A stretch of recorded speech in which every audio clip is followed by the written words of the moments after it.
Hello guys. Sandalwood यानी कि चंदन की लकड़ियों के बारे में तो आप सभी ने सुना ही होगा।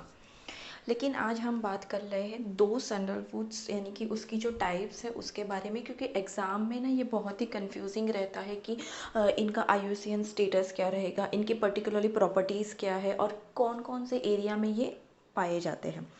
तो हम बात कर लेते हैं दोनों ही की। बात करें तो दोनों में सबसे ज़्यादा जो मात्रा में पाया जाता है वो वाइट सैंडलवुड होता है, जो कि हमें कर्नाटका, तमिलनाडु, आंध्र प्रदेश और गुजरात के एरिया में, जिसमें से सबसे ज़्यादा ये हमें कर्नाटक, तमिलनाडु और आंध्र प्रदेश रीजन में देखने को मिलेगा। आंध्र प्रदेश में इसकी जो अमाउंट है वो थोड़ी कम मिलेगी। क्यों? क्योंकि वो मैं अभी आपको बता रही हूँ कि जैसे कि रेड सैंडल्स जो है वो एक पर्टिकुलर स्टेट में ही मिलता है, वो ऑल ओवर वर्ल्ड में सिर्फ और सिर्फ आंध्र प्रदेश के।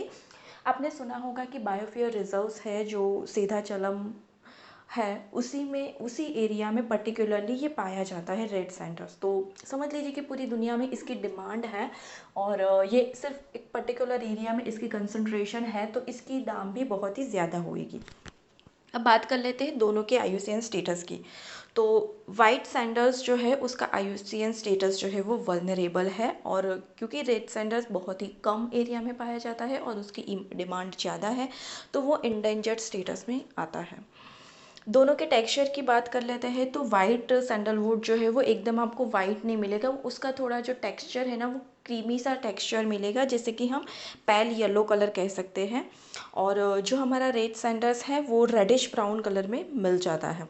अब ये जो रेड सैंडल्स जो है ना वो कॉमनली ट्रेडिशनल मेडिसिन यानी कि इतिहास हिस्ट्री में, यानी कि इन पास्ट में तो ये मेडिसिनल प्रॉपर्टी ये इनहेरिट करते थे अपने पूर्वजों से और यूज़ होती थी। और अभी फ़िलहाल जो है वो आयुर्वेदिक प्रैक्टिस में भी ये ज़्यादा यूज़ हो रहा है। ये मेडिसिनल प्रॉपर्टी क्यों है? क्योंकि इसमें एंटी इन्फ्लेमेटरी और एंटी बैक्टीरियल प्रॉपर्टी है इसके अंदर, जिसकी वजह से इसकी मेडिकल यूसेज जो है वो हाई हो जाती है। दूसरा, आप सभी ने देखा होगा पुष्पा मूवी, जिसमें रेड सैंडल्स को कैसे स्मगल किया जाता है जापान में, उसकी काफ़ी डिमांड रहती है गिटार बनाने के लिए। तो एक ये भी रहता है पॉइंट इसका।